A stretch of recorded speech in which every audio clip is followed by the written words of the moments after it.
আসসালামু আলাইকুম and very good evening. যুক্তরাজ্য সহ পৃথিবীর যেখানে বসে এনটিভি ইউরোপের রেগুলার প্রোগ্রাম কমিউনিটি ম্যাটার্স দেখছেন, আপনাদের সবাইকে শুভেচ্ছা সহ স্বাগতম। বরাবরের মতো আজকেও আপনাদের সাথে আছি আমি আদনান পাভেল। আপনারা যারা রেগুলারলি কমিউনিটি ম্যাটার্স দেখেন আপনারা জানেন কমিউনিটি ম্যাটার্স আপনাদের অনুষ্ঠান, আপনাদের নিয়ে অনুষ্ঠান। আমরা সবসময় চেষ্টা করি এই অনুষ্ঠানে এমন সব টপিকে কথা বলতে যা কিনা ব্রিটিশ বাংলাদেশি কমিউনিটি বা বাংলাদেশি কমিউনিটির উপর প্রভাব ফেলছে বা অদূর ভবিষ্যতে প্রভাব ফেলতে পারে।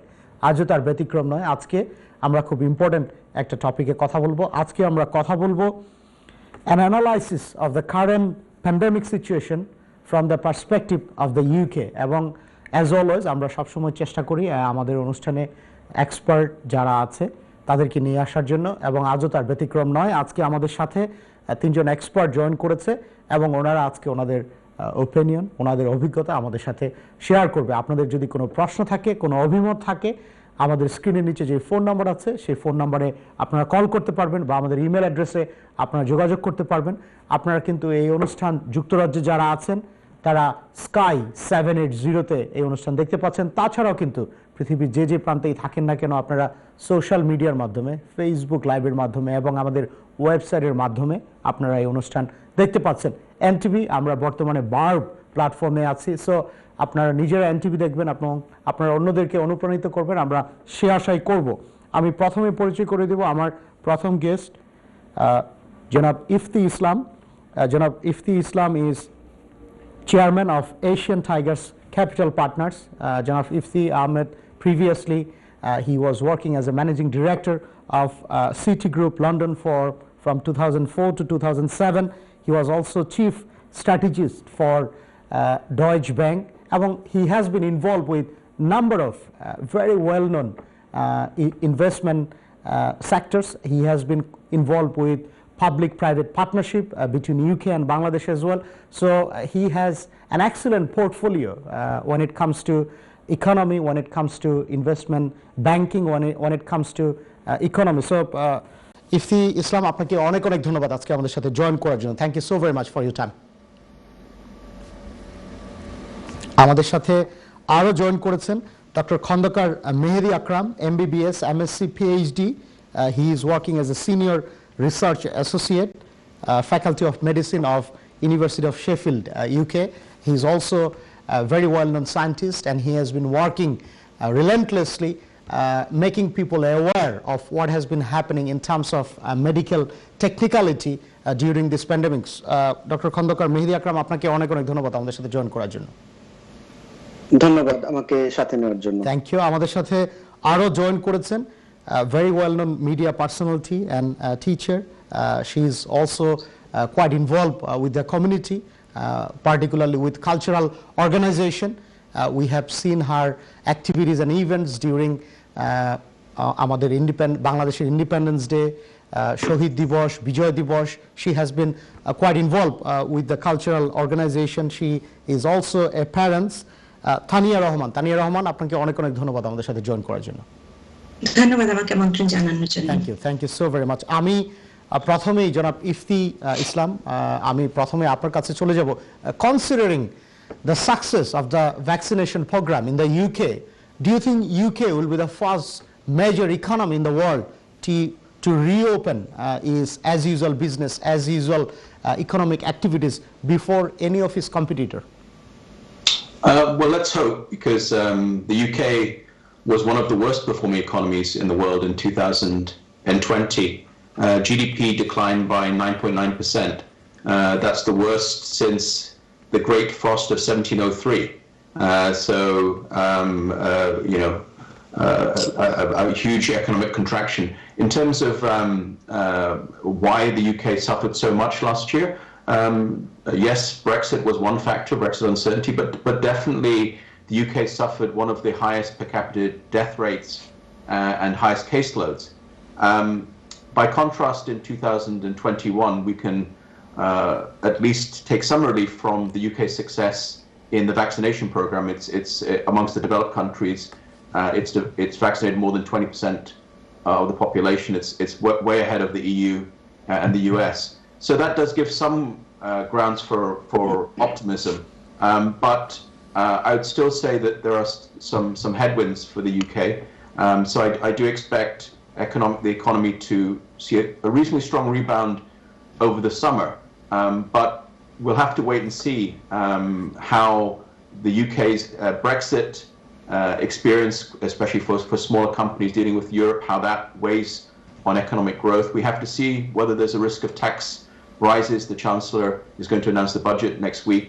And I think we also have to wait and see how the long-term business and consumer confidence, how it responds. It's also worth bearing in mind that businesses and consumers have had to take on a lot of debt. So I'd say net, I'm positive, but still a little bit cautious. Thank you very much. Thank you. Dr. Mahdi Akram, আমি আপনার কাছে যদি আসি, considering এই যে vaccination programটা, particularly in the UK, it has been quite a success, এবং congratulations to National Health Service and all relevant people and authorities, those who have been working tirelessly during this pandemic. আপনি, you as a senior scientist, এবং you have been working, you have been following this particular pandemic thoroughly. আপনার কাছে কি মনে হয় যে এই যে ভ্যাকসিনেশন প্রোগ্রামটা আমরা দেখতে পাচ্ছি যুক্তরাজ্য খুব ভালো করছে, but also the same time we need to remind ourselves যে যুক্তরাজ্য has been one of the worst affected countries when it comes to mortality. তো আপনি ইউরোপের মাঝে হাইয়েস্ট ডেথ কিন্তু যুক্তরাজ্যে। আপনার কাছে কি মনে হয়, আপনি হাউ অপটিমিস্টিক ইউ আর, এই যে ভ্যাকসিনেশন প্রোগ্রাম চলছে, however there R underlining challenges as well, আপনার ওপিনিয়নটা কি? ধন্যবাদ আদনান ভাই। আসলে এটা আমরা কিন্তু জানি যে ইউকে যে করোনা পরিস্থিতি, এটা ইউরোপের ভিতরে খুবই খারাপ পজিশন, মানে ডেথ রেটে বলেন, ইনফেকশন রেটে বলেন, সব দিকেই। এখানে ম্যানেজমেন্টে ত্রুটি ছিল কি ছিল না সেটা আসলে অনেক বড় একটা ব্যাপার, যে এটা কি করা যেত। ইউএস এর দিকে তাকালেও দেখা যায় তাদেরও আসলে ক্ষতির পরিমাণ অনেক বেশি। কিন্তু একটা জিনিস যেটা আমরা ইউকে তে দেখেছি, যে যখনই ভ্যাকসিন রেডি হয়ে গিয়েছিল, যেমন ধরেন ফাইজারের ভ্যাকসিন, অক্সফোর্ডের ভ্যাকসিন, আমরা প্রথমে ভেবেছিলাম যে আসলে অক্সফোর্ডের ভ্যাকসিনটাই আমরা আগে পাবো, কিন্তু যখন ফাইজারের ভ্যাকসিনটা রেডি হয়ে গেল উইদাউট এনি ইগো, এই দেশ কিন্তু মানে ইউকে কিন্তু তাড়াতাড়ি অ্যাপ্রুভাল দিয়ে দিল ফাইজারের ভ্যাকসিন, এবং সকল নিয়ম কানুন মেনেই। Of course there was no corner cutting, there was no shortcut, no concession, but এটা হচ্ছে ন্যাশনাল ইন্টারেস্ট। ন্যাশনাল ইন্টারেস্টটা ছিল এমন যে ভ্যাকসিন আগে আসবে, irrespective of which country is producing it, এটাকে অ্যাপ্রুভাল দেওয়া হবে, এবং নিয়ম নীতি মেনেই অক্সফোর্ড ভ্যাকসিনের আগেই ফাইজার ভ্যাকসিনকে অ্যাপ্রুভাল দেওয়া হলো, তার রোল আউট হলো। তারপরে সপ্তাহ আমরা জানি যে অক্সফোর্ড ভ্যাকসিনকেও অ্যাপ্রুভাল দেওয়া হলো, এখন ভ্যাকসিনেশন চলছে একদম ফুল সুইং এ। সবচেয়ে বড় কথা যে তাদের যে টার্গেট ফুলফিলমেন্ট একটা টার্গেট এইম ছিল ফেব্রুয়ারি মাঝামাঝিতে, তার একদিন আগেই কিন্তু তারা তাদের টার্গেটে পৌঁছে গেছে। সো ওই সব হিসাবে ভ্যাকসিনেশন চলছে খুবই সাকসেসফুল ওয়েতে। এখন পর্যন্ত 29% পপুলেশনকে ভ্যাকসিনেশনের আওতায় নিয়ে আসা হয়েছে অন্তত একটি ডোজের মাধ্যমে। এবং এই বর্তমানে যে পরিস্থিতি, এই পরিস্থিতিটা এখন এন্টায়ারলি ডিপেন্ড করতেছে যে কত র্যাপিডলি এবং কত স্ট্র্যাটেজিক্যালি মানুষকে ভ্যাকসিনের আওতায় আনা যায়। এখন পর্যন্ত যে স্ট্র্যাটেজি, আমার মনে হয় যে ইউকে গভর্নমেন্টের এখন এই স্ট্র্যাটেজিটাকে একটু চিন্তা করতে হবে, একটু পরিবর্তন করতে হবে। এখন পর্যন্ত যে স্ট্র্যাটেজি, সেই স্ট্র্যাটেজিতে তারা যাদেরকে কভার করেছে, আসলে তাদের ভিতরে যত আমরা মৃত্যু দেখেছি ইউকেতে, তার 80% এর উপরে মৃত্যুই হয়েছিল ওই পপুলেশনে যাদেরকে কভার করা হয়ে গেছে। সো একদিক দিয়ে একটা গ্রুপকে আমরা কিন্তু সেভ করেছি ফর দ্য নেক্সট ওয়েভ। আমরা জানি যে এটা pandemic, it will come wave after wave. So একটা পপুলেশনকে, হাই রিস্ক পপুলেশনকে কিন্তু ইউকে অলরেডি কভার করে ফেলেছে, যেটা হচ্ছে প্রথম 4 গ্রুপের প্রথম টায়ারের। কিন্তু এখন যে সময়টা, এখন স্কুল খোলার সময় এসেছে, 8 তারিখ থেকে স্কুল খুলবে। আমরা কি কনসিডার করছি না যে আমাদের টিচার যারা, স্কুলের যারা টিচার, তাদেরকে ভ্যাকসিনেশনের আওতায় আনা হবে irrespective of comorbidity and age? আমার মনে হয় যে এই জায়গাটা একটু রিকনসিডারেশনের দরকার। তারপরে ভ্যাকসিনেশনের স্পিড আপ আমার মনে হয় আরেকটু দ্রুত গতিতে করা উচিত, কারণ এখন যে আপনার লকডাউনটা ওপেন করার ডিসিশন নেওয়া হয়েছে, এই মুহূর্তে যদি আমরা পূর্বের বছরে চলে যাই, পূর্বের বছরে ঠিক এই সময়টা দেখি, তাহলে কিন্তু যদি এখন লকডাউন ওপেন করা হয়, তাহলে কিন্তু একটা ওয়েভ আমরা দেখতে পারি, এবং সেই ওয়েভটা প্রথম ফার্স্ট ওয়েভের মতো হতে পারে। এই ওয়েভটা কন্ট্রোল করার এখন একটাই উপায়, সেটা হচ্ছে অ্যাপ্রোপ্রিয়েটলি এবং ম্যাসিভ ওয়েতে ভ্যাকসিনেশন। গভর্নমেন্ট যত কুইকলি ভ্যাকসিনেশন করতে পারবে, যত বেশি, আমি তো মনে করি আন্ডার 40 কে ভ্যাকসিনেশনের আওতায় আনতে হবে as quick as possible। এবং কিছু টার্গেটেড গ্রুপ যারা কাজ করে, যারা কাজ করতে যায়, যেমন আমরা ইউনিভার্সিটি স্টাফ, আমাদের কিন্তু ভ্যাকসিন দেওয়া হয় নাই, আমরা 40 গ্রুপের ভিতরে পড়ছি, সো আমাদেরকে ভ্যাকসিনের কোনোভাবেই পাচ্ছি না। কিন্তু আমাদের স্টুডেন্ট আসছে 8 তারিখ থেকে, তাদের সাথে আমাদের ফেস টু ফেস কমিউনিকেট করতে হবে। সো আমাদের অবস্থা কি? আমরা কিন্তু আনপ্রোটেক্টেড। সো আমরা যদি ইনফেক্টেড হই, we will transmit this infection from person to person. Absolutely. It is true.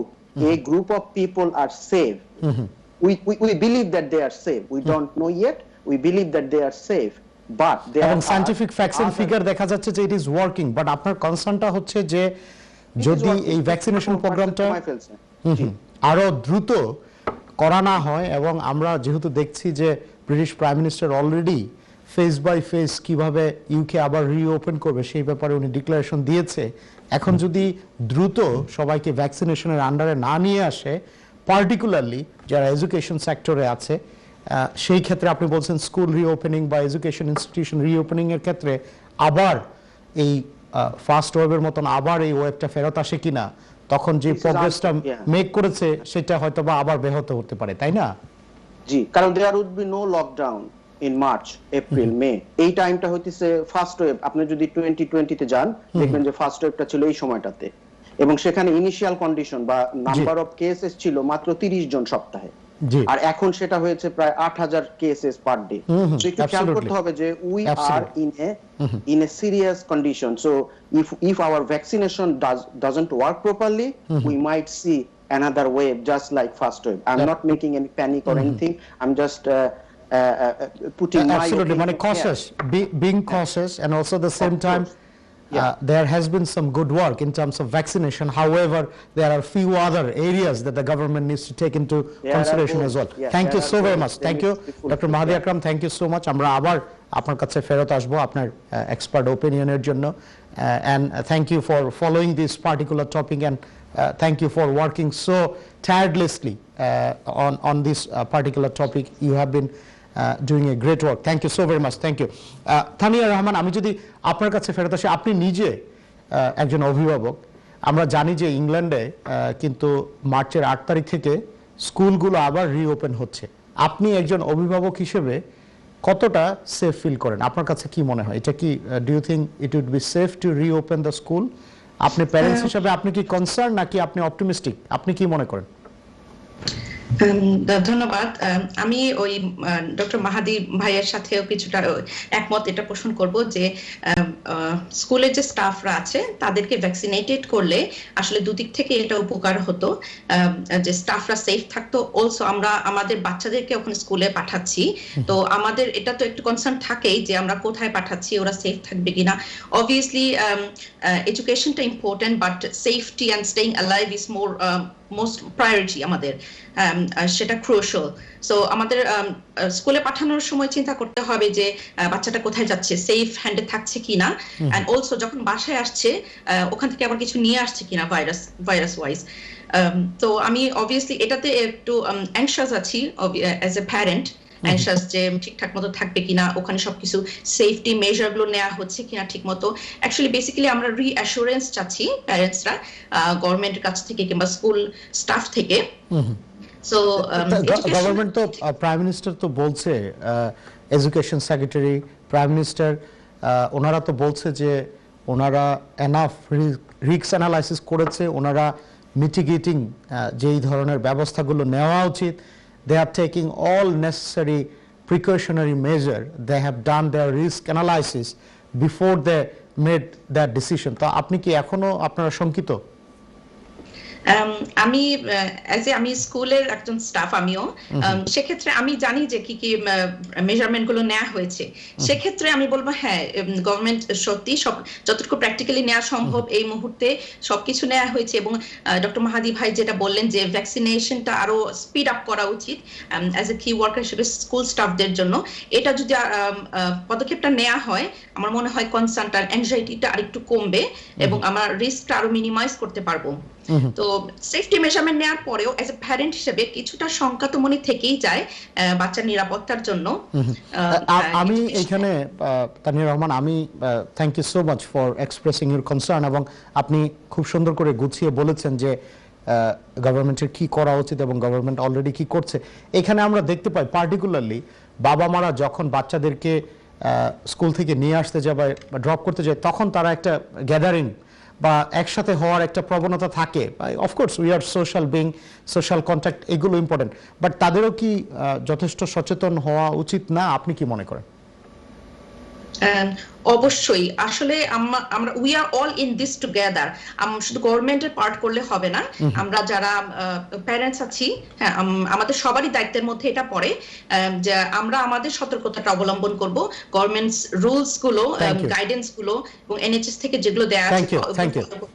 Thank you very much, thank you. সুপ্রিয় দর্শক, আজকে এনটিভি ইউরোপে আমরা কমিউনিটি ম্যাটার্স অনুষ্ঠানে খুব ইম্পর্টেন্ট একটা টপিকে কথা বলছি।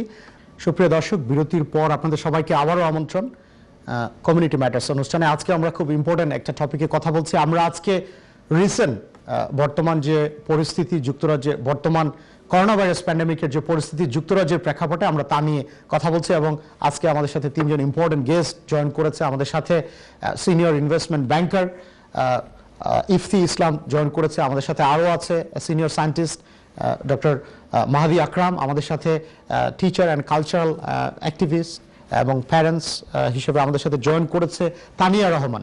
আমরা ওনাদের সাথে কথা বলছিলাম বর্তমান পরিস্থিতি নিয়ে। আমরা জানি যে ব্রিটিশ প্রাইম মিনিস্টার কয়েকদিন আগেই ডিক্লেয়ার করেছে যে ফেজ বাই ফেজ যুক্তরাজ্যকে আবার রিওপেন করবে। ভ্যাকসিনেশন প্রোগ্রামটা খুব ভালো মতন চলছে। However there are many challenges as well. ওনারা এক্সপার্ট, আমরা ওনাদের কাছ থেকে শুনছি ওনাদের মতামতটা কি, ওনারা কি মনে করেন, এবং ওনাদের কাছ থেকে আমরা we are trying to learn from their experience, we are trying to learn from their understanding, from their expert opinion. আমি প্রথমে চলে যাব ইফতি ইসলামের কাছে। ইফতি ইসলাম is a very well known banker. He has been working in very senior position for many well known banks all across the world, এবং উনি বর্তমানে chairman হিসেবে উনি এশিয়ান টাইগার ক্যাপিটাল পার্টনারের চেয়ারম্যান হিসেবে উনি দায়িত্ব পালন করছে। আমরা জানি যে যুক্তরাজ্য গভর্নমেন্ট কিন্তু স্মল অ্যান্ড মিডিয়াম এন্টারপ্রাইজ থেকে শুরু করে বড় বড় বিজনেসও যারা আছে তাদেরকে অনেক হেল্প করেছে প্যান্ডেমিকের সময় through different economic stimulus package. However আমরা একটা বড় ধরনের স্পেকুলেশন যেটা শুনতে পাচ্ছি যে ইন নিয়ার ফিউচার ট্যাক্স এবং ভিএটি বেড়ে যেতে পারে। We know that small and medium enterprise is the backbone of British economy. যদি এইখানে ভিএটি এবং ট্যাক্স বেড়ে যায় তাহলে আমাদের কমিউনিটি, পার্টিকুলারলি ব্রিটিশ বাংলাদেশি বা বাংলাদেশি কমিউনিটির অনেক বিজনেস কিন্তু এফেক্টেড হবে। এই স্পেকুলেশনটা কি আসলে কারেক্ট কিনা, বা আদৌ এই ব্যাপারে কিছু কি হতে পারে কিনা, গভর্নমেন্ট কি এই ধরনের কোনো কিছু চিন্তা করছে কি করছে না, আর যদি গভর্নমেন্ট সেই ব্যাপারে চিন্তা করে থাকে, what sort of adverse impact that can have on our community, আমরা এই ব্যাপারে ইফতি ভাইয়ের কাছে জানতে চাবো। ইফতি ইসলাম, আপনি কি মনে করেন এই ব্যাপারে? Do you think the tax and VAT may go up in near future in the UK, considering government has provided big chunk of money, government has pumped big chunk of money for businesses and for people? What do you think? What do you make of it? Yes, I think that's a very important and very topical question with the budget imminent. The first thing to note was that as I mentioned earlier, we were in a once-in-a-generation economic and human catastrophe. The pandemic was beyond everybody's expectation. And the Chancellor Rishi Sunak and the government, the UK government, injected £280 billion of business loans. So there was massive business loan relief and financing. So many millions of people on the furlough scheme. So I think that the UK government and indeed the Bank of England cut interest rates to virtually zero, injected massive amounts of liquidity. So the UK and the US were two of the most aggressive countries in the world in terms of fiscal and monetary stimulus. However, there has been some speculation, and I think this has been well telegraphed now in the media, that the Chancellor is signaling to Conservative Party MPs into the country that there needs to be some degree of fiscal clawback or tax rises, that there's no free lunch, so to speak. And so the main speculation has centered on a potential rise in corporate tax rates. The UK has 19% corporate tax rates, one of the lowest in the world. So there's been some speculation that maybe in stages, corporation tax will rise to 25%, which is still lower than many EU countries. In the US, there's also corporate taxes. The new Biden administration is talking about raising corporate tax from 21% to 28%, so reversing the Trump administration's previous tax cuts. Now, the question is, why do we have to have tax? Is it sensible to have tax rises? Why do we have to have tax rises? It's a very, as I said, a very difficult question and a real dilemma for the government and for policymakers.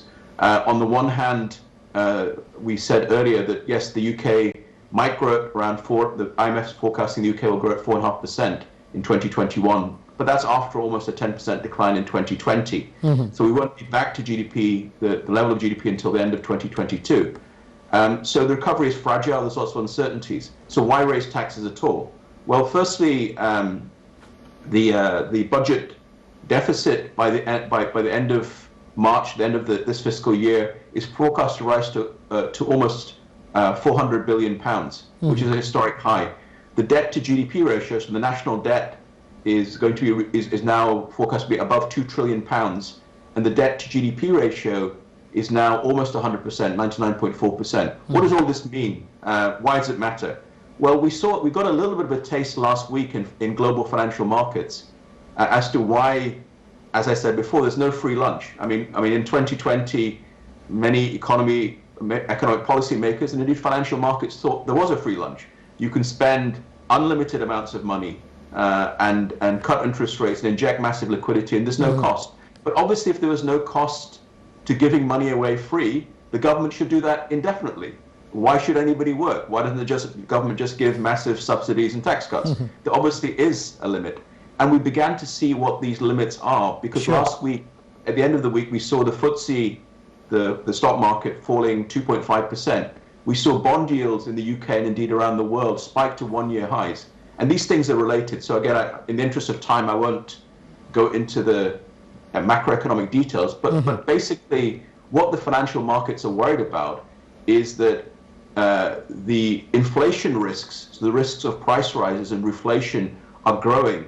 And those inflation risks are pushing up bond yields, and bond yields in turn are causing stock markets to fall. So there's a real risk, if the Chancellor doesn't act soon, that we might have a full-blown financial crisis like we had in 2008. And if we have that, that may in turn see fragile economies fall back further. So in conclusion, I'd say most likely thing is we will see tax rises, particularly in the corporate sector. It'll be very gradual, but it's a very difficult choice.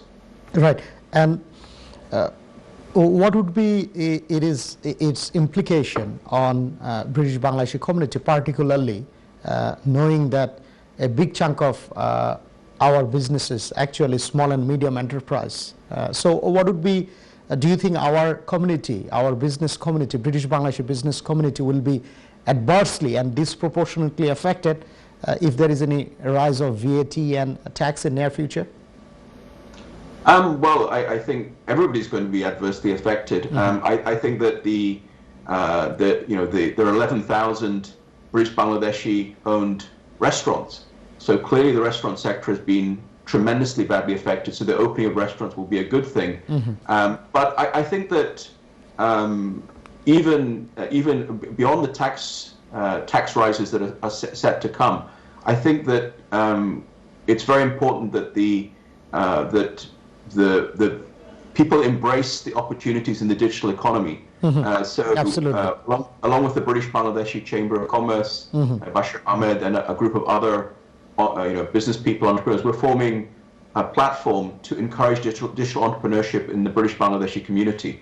So we need to, I think that the most important thing is for everybody to recognize the impact of digital transformation, the growth in the digital economy, and we have to all retrain ourselves and reposition ourselves. Absolutely. For taking advantage of this. Absolutely. Thank you so very much. And I'm sure, like British Bangladeshi Chamber of Commerce, there are many other organizations. They are working for the best interest of British Bangladeshi community. Thank you so very much. Thank you. আমি তানিয়া রহমান, আমি যদি আপনার কাছে ফেরত আসি, আপনি স্কুলের জন্য কাজ করেন, you are a staff member for school. এই স্কুলগুলো আপনার কি এনাফ ব্যবস্থা নিচ্ছে এবং গভর্নমেন্টের কাছ থেকে কি এনাফ সাপোর্ট আছে ইন টার্মস অফ রিওপেনিং, এই যে সোশ্যাল ডিস্টেন্সিং, আরও যা যা ধরনের ব্যবস্থা নেওয়া উচিত to maintain the strict rules and regulation from national health service, সেই রিসোর্সগুলো কি আছে, সেই ইনফ্রাস্ট্রাকচারটা কি আছে, গভর্নমেন্টের কাছ থেকে কি সেই হেল্পটা পাচ্ছে, এবং whether the schools are doing enough to ensure the safety and well-being of the students? আপনার কাছে কি মনে হয়? অ্যাজ এ স্কুল স্টাফ আমি যেভাবে দেখছি সবগুলো স্কুল কিংবা আমি যে স্কুলে জব করছি সেখানে সেফটি মেজারগুলো নেওয়া হচ্ছে, প্রিকশন নেওয়া হচ্ছে এবং প্রপারলি গভর্নমেন্ট গাইডেন্সগুলো ফলো করা হচ্ছে। অ্যান্ড অলসো আমাদের এখন যেটা হচ্ছে যে যখন আমরা ওয়ার্কিং আওয়ারে থাকি, আমাদের উইকলি টুয়াইস আমাদের যে র্যাপিড ল্যাটারাল ফ্লো টেস্টিংটা হচ্ছে, সেটাকে স্কুল ওয়েবসাইটে আমাদেরকে সেই রেজাল্টটা সেন্ড করতে হচ্ছে, গভর্নমেন্ট ওয়েবসাইটে রেজাল্টটা সেন্ড করতে হচ্ছে। অ্যান্ড অলসো যে ভাইজার গুলো, ফেস শিল্ড গুলো প্রোটেকশন হিসেবে নেওয়া হচ্ছে। Hand washing still the same, আগের মতো চলছে এখনো। Hand gloves, hand gel everywhere, সবকিছু এখানে মজুদ আছে যেটা প্রয়োজন। অ্যান্ড অলসো 8 মার্চ স্কুল খোলার পরেও যে বাবলটা আমরা আগে মেনটেন করতাম সেটা তখনও থাকবে, সোশ্যাল ডিস্টেন্সিং থাকবে। স্কুল ডিফারেন্ট পদক্ষেপ গ্রহণ করছে যে to make it more safer even, like for example যদি করিডোর আমাদের থাকে, করিডোর আমরা ইউজ না করে আমরা যদি বাইরের সাইড দিয়ে যাওয়া যায়, যে কোথাও প্লেগ্রাউন্ড ওয়েতে, যেটা আরেকটু খোলামেলা ভাবে, যাতে কনজাস্টেড না হয়, ডোরগুলো একটু ওপেন থাকে, লাইক যতটুকু সেফটি মেজার নেওয়া যায় প্র্যাকটিক্যালি, তো সবগুলো নেওয়া হচ্ছে স্কুল থেকে। Thank you very much. Doctor Khandakar Mahadi Akram, আমি আপনার কাছে যদি ফেরত আসি, যে ব্রিটিশ প্রাইম মিনিস্টার কয়েকদিন আগে ডিক্লেয়ার করেছে যে ফেজ বাই ফেজ যুক্তরাজ্য আবার রিওপেন করবে। এই যে ফেজ বাই ফেজ এটা রিওপেন করবে, উনি যে ডেটগুলো ফিক্স করেছে, এটার মাঝে একটা বড় ডেট হচ্ছে মার্চের 8 তারিখ, and then end of March, then April, এইভাবে উনি কিন্তু বেশ কয়েকটা ডেট, মেজর ডেডলাইন উনি ডিক্লেয়ার করেছে। ফেজ বাই ফেজ কি ধরনের আপনার ফ্লেক্সিবিলিটি আসবে সেইটাও উনি ডিক্লেয়ার করেছে। এটা আপনি, do you think that was the right and that was the appropriate measure? Do you think that was precautionary enough, যে ফার্দার কোনো ধরনের হেলথ রিস্ক থাকবে না in terms of this coronavirus pandemic? আপনি কি মনে করেন? আসলে যে ডিসিশন মানে রিসেন্টলি নেওয়া হয়েছে, এটা আমার ধারণা যে তারা খুব চিন্তা ভাবনা করেই ডিসিশনটা নিয়েছে, বেসড অন সায়েন্টিফিক ডেটা। এবং তারা কিন্তু বারবার বলছে যে we are not concerned about dates, we are actually looking at scientific data. আমি যেটুকু বলতে পারি, আমি শুধু আমার ওপিনিয়ন শেয়ার করতে পারি, কারণ আমি তো আসলে তাদের মিটিং এও ছিলাম না, আমি জানিও না এক্স্যাক্টলি কোন স্ট্র্যাটেজিটা তাদের কাছে ছিল, বাট আমি অলওয়েজ রিলাই করি তাদের স্ট্র্যাটেজির উপরে। তবে স্কুল আমার মনে হয় যে ওপেন করলে আমরা কিন্তু ইনক্রিজ নাম্বার অফ কেসেস দেখব। তার একটা কারণ হচ্ছে, যেহেতু যে পপুলেশন স্কুল হ্যান্ডেল করবে বা স্কুল অপারেট করবে তারা unvaccinated, they are not vaccinated. এই যে তানিয়াপা যেটা বললেন যে ল্যাটারাল ফ্লো টেস্ট করা হচ্ছে, এটা কিন্তু আমার মাথায় ছিল, আমি এটা রেজ করতাম, বাট যেহেতু এটা করা হচ্ছে সেহেতু এটা খুবই একটা ভালো জিনিস ফর ট্রেস এন্ড ট্র্যাকিং এর জন্য। সো এটা করা হচ্ছে, এটা স্টাফদের এবং টিচারদের করা হচ্ছে। কিন্তু আমি মনে করি যে প্রাইমারি স্কুলের বাচ্চাদের না করা গেলেও এই টেস্টটা জুনিয়র হাই এবং জুনিয়র স্কুল যেগুলো রয়েছে তাদের স্টুডেন্ট গুলোরও একটা উইকলি ফ্লো টেস্ট করার একটা ব্যবস্থা করা দরকার, because they play a bigger a large chunk of population, they are a bigger population, so তারা কিন্তু ইনফেকশন ক্যারি করতে পারবে। এবং আমরা জানি যে জুনিয়ররা কিন্তু এফেক্টেড হচ্ছে, বর্তমানে কারেন্টলি যে স্ট্রেনটা রয়েছে এটা কিন্তু আগের স্ট্রেনের মতো না, এটা কিন্তু জুনিয়রদের মানে আন্ডার 16-18 দেরকেও ইনফেক্ট করে। আমরা জানি না যে এখন স্কুল খোলার পর কি হবে। গভর্নমেন্টের যে decision stage by stage easing up lockdown regulation restriction lockdown, সেক্ষেত্রে দেখা যাচ্ছে যে মার্চে শুরু করবে স্কুল, তারপরে ইউনিভার্সিটি যেটা থাকবে, আবার একটা বড় ধরনের চেঞ্জ আসবে আপনার এপ্রিলে, সেক্ষেত্রে হয়তো রেস্টুরেন্ট এগুলো খোলা হবে, কিন্তু জুনে গিয়ে মোটামুটি সবই ওপেন করে দেওয়া হবে। That means we are completely unprotected, এবং ওই টাইমটায় কোনো মিটিগেশন মেজার থাকছে না, অনলি একটা মেজারই থাকছে, যে preventive measure, that is social যে নর্মস গুলো আছে বা গভর্নমেন্টের যে পলিসি সেটা মেনটেন করতে হবে। কিন্তু আমি কোথাও দেখছি না যে ম্যান্ডেটরি মাস্ক পরিধানের কথাটা বলা হচ্ছে। আমার মনে হয় প্রতিটা জায়গায় এই কথাটা বড় করে লিখতে হবে যে mask wearing is a mandatory measure, কারণ একটা বিশাল গ্রুপ 50% এর উপরে population unvaccinated, they are unprotected. ঠিক ওই টাইমটায় কেস সংখ্যা হচ্ছে 8000 পার ডে, ওই সময় আমরা ওপেন করে দিচ্ছি সব। সো আমাদেরকে কিন্তু এই জিনিসটা অ্যাওয়ারনেসটা রেইজ করে রাখতে হবে।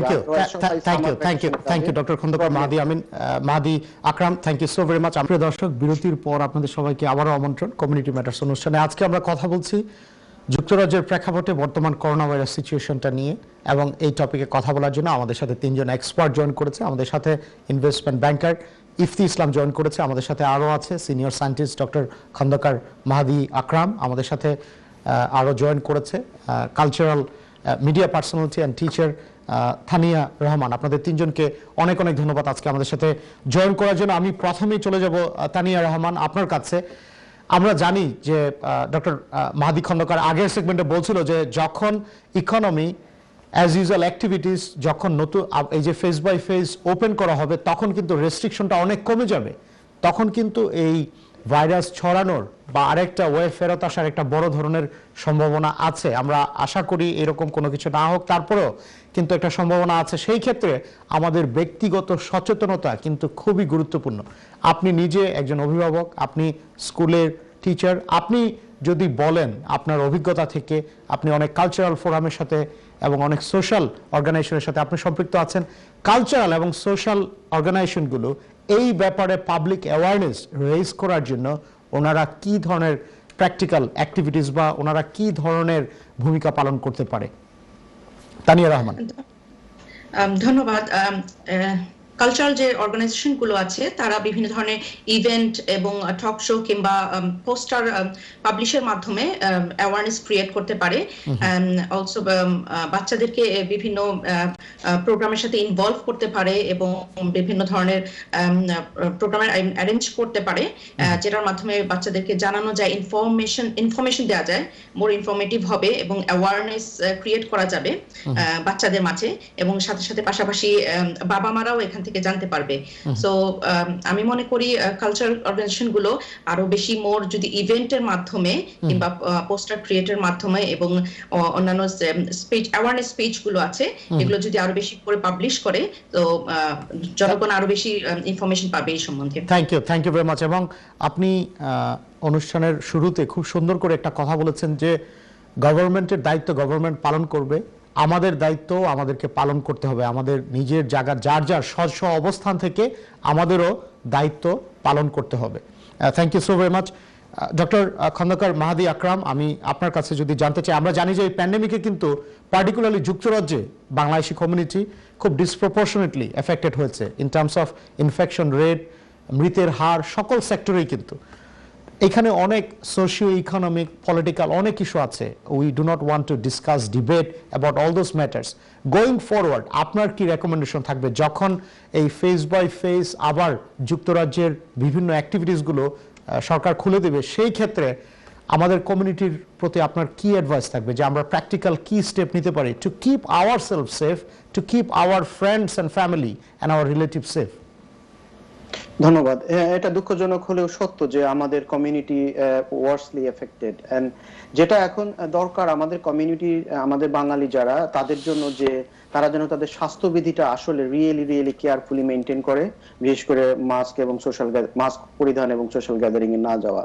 আরেকটা যেটা হচ্ছে যে অনেকেই ভ্যাকসিন নিতে চাচ্ছেন না, আমি তাদেরকে আবারও আহ্বান জানাবো যে ভ্যাকসিন সেফ এবং ইফেক্টিভ। আপনারা যখন যার কথা আসছে তারা যেন ভ্যাকসিন নিয়ে নেন, কোনো রকম দেরি না করা হয়। আর গভর্নমেন্টের যেটা উচিত সেটা হচ্ছে যে এই এথনিক মাইনরিটি, আমাদের যে গ্রুপটা যারা যারা ওয়ার্স এফেক্টেড, তাদেরকে যেন ভ্যাকসিনের আওতায় প্রায়োরিটি বেসিসে নিয়ে আসে। আমি জানি যে এটা নিয়ে কথা হচ্ছে যে আমাদের বেইম পপুলেশনকে ভ্যাকসিন দেওয়া হবে, that is a very good I think decision. এইভাবে সেভ করা যাবে আমাদের কমিউনিটিটা। Thank you so very much. আপনি বলছিলেন ব্যক্তিগত সচেতনতা, মাস্ক পরা, সোশ্যাল ডিস্টেন্সিং মেনটেন করা, একটু পর পর হাত ধোয়া এবং গভর্নমেন্ট এবং ন্যাশনাল হেলথ সার্ভিসের সকল নিয়ম কানুনগুলো যেন আমরা মেনে চলি। Thank you so very much. আমাদের অনেক ফোন কল ওয়েট করছে, আমরা দুই একটা ফোন কল নিয়ে নিব। কলার, আসসালামু আলাইকুম, আপনার পরিচয় দিয়ে আপনার প্রশ্নটি করুন। হ্যালো, আসসালামু আলাইকুম, আমি শফিকুল রহমান বান্দি থেকে বলতেছি। শফিকুল ভাই, thank you so much. Shafiqul ভাই, আজকে আমাদের টপিকটা হচ্ছে আমরা যে রিসেন্টলি প্রাইম মিনিস্টার যে ডিক্লেয়ার করেছে, ব্রিটিশ প্রাইম মিনিস্টার যে ইকোনমি এবং অ্যাজ ইউজুয়াল অ্যাক্টিভিটিসগুলো রিওপেন করবে, আমরা তা নিয়ে কথা বলছি। এই ব্যাপারে কি আপনার কোনো কমেন্ট বা কোনো প্রশ্ন আছে? Thank you so much. Thank you Shafiqul ভাই। আপনি সবসময় আমাদের অনুষ্ঠান দেখেন, আমাদের টিভির আমাদের অনুষ্ঠানের আপনি খুব বড় একজন supporter. So thank you so very much. আপনি ফোন কল করেছেন এবং we always appreciate your constructive feedback. Thank you so very much. Thank you জনাব ইফতি ইসলাম। আমি যদি আপনার কাছে ফেরত আসি, this Brexit has been an additional strain to the current economic challenges that the British government is facing. তারপরে আমরা দেখতে পাচ্ছি there are some really promising good news as well. Many European companies, they want to have their presence in the UK. The currency is performing quite well as well. What do you make of it? Do you think it is some sort of confidence in British economy? Do you think going forward Britain will sustain, Britain will revive, and the result and the resilience of this country will prevail? How optimistic you are?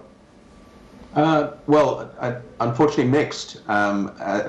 Definitely where the UK, I think the pound is reflecting the effectiveness of the vaccination program in the UK, and that definitely will have a positive impact on the economy and the opening confidence levels.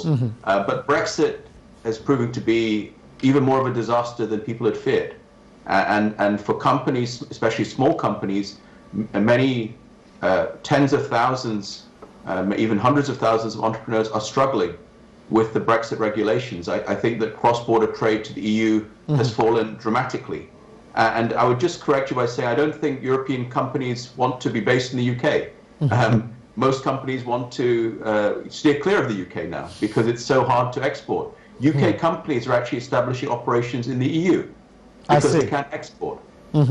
So I think that the government, I think the Chancellor and indeed the Prime Minister needs to address how to improve the smoothness of cross-border trade and reduce the frictions and the cross-border checks. So that's one problem. I think also the UK needs to reinvent its economic engagement with the rest of the world. So I think that the UK, the Chancellor will be emphasizing a technology and innovation-led recovery. And also, I think the UK needs to look beyond just the EU and form new trade partnerships and also find new economic opportunities. Thank you. Sorry. Thank you so very much. Thank you. Dr.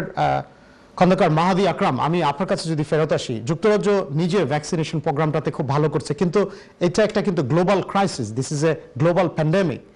সেই ক্ষেত্রে developing কান্ট্রিগুলোকে help করার ক্ষেত্রে যুক্তরাজ্য কি ভূমিকা পালন করতে পারে, আপনি যদি খুব সংক্ষেপে বলেন। খুব বিশাল একটা ব্যাপার, সংক্ষেপে বলি। আচ্ছা, যেহেতু ভ্যাকসিনেশনে কোভ্যাক্স নামে জানেন যে কোভ্যাক্স অ্যালায়েন্স, তারা ভ্যাকসিন সরবরাহ করছে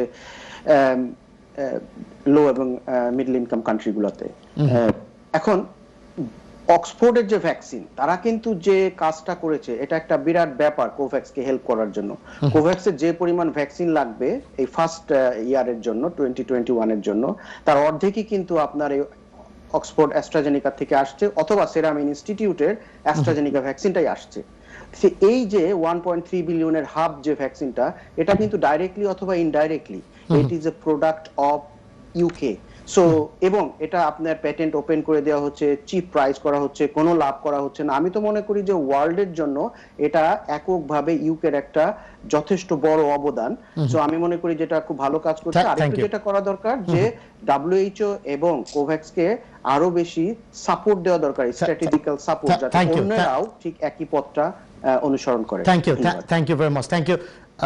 জনাব ইফতি ইসলাম, আমি যদি আপনার কাছে ফেরত আসি, এই বর্তমান প্রেক্ষাপটে ডক্টর মাহাদি আকরাম বলছিল ইন টার্মস অফ ভ্যাকসিন কিভাবে পার্টনারশিপ করা যায়, কিভাবে লিস্ট ডেভেলপিং কান্ট্রি তাদেরকে হেল্প করা যায়। আপনি যুক্তরাজ্য being a major economy, UK being one of the pioneer in many aspect, যুক্তরাজ্য ডেভেলপিং কান্ট্রিগুলোকে কিভাবে হেল্প করতে পারে, এবং বাংলাদেশ ইউকের মাঝে going forward from your own personal involvement with many forum, many economic forum, how optimistic you are that there in near future there may be a better relationship between UK and Bangladesh in terms of trade and in terms of other political and other arrangement? Yeah, thank you.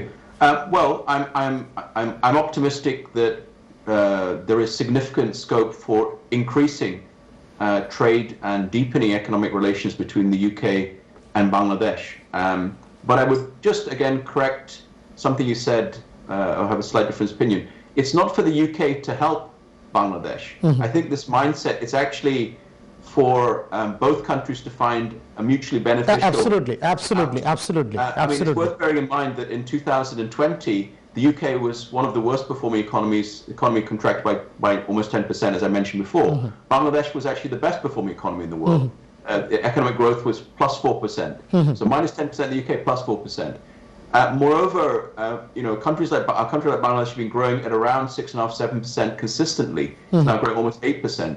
So actually, I think that the future for the UK post-Brexit is exactly to find new economic opportunities in partnership and collaboration. Thank you. That may be for UK companies to invest into Bangladesh economic zones and use Bangladesh as a re-export hub to the rest of Asia. But it might also be for Bangladeshi companies to. Thank you very much. Thank you. জনাব ইফতি ইসলাম, doctor Khandakar Mahadi আকরাম, তানিয়া রহমান, আপনাদের তিনজনকে অনেক অনেক ধন্যবাদ আজকে আমাদের সাথে join করার জন্য, আপনাদের পার্সোনাল এক্সপিরিয়েন্স এবং আপনাদের এক্সপার্ট ওপিনিয়ন শেয়ার করার জন্য। সুপ্রিয় দর্শক, আজকে কমিউনিটি ম্যাটার্সে আমরা খুব ইম্পর্টেন্ট একটা টপিকে কথা বলছিলাম। আপনারা যে যেখানেই থাকুন, ভালো থাকুন, সুস্থ থাকুন।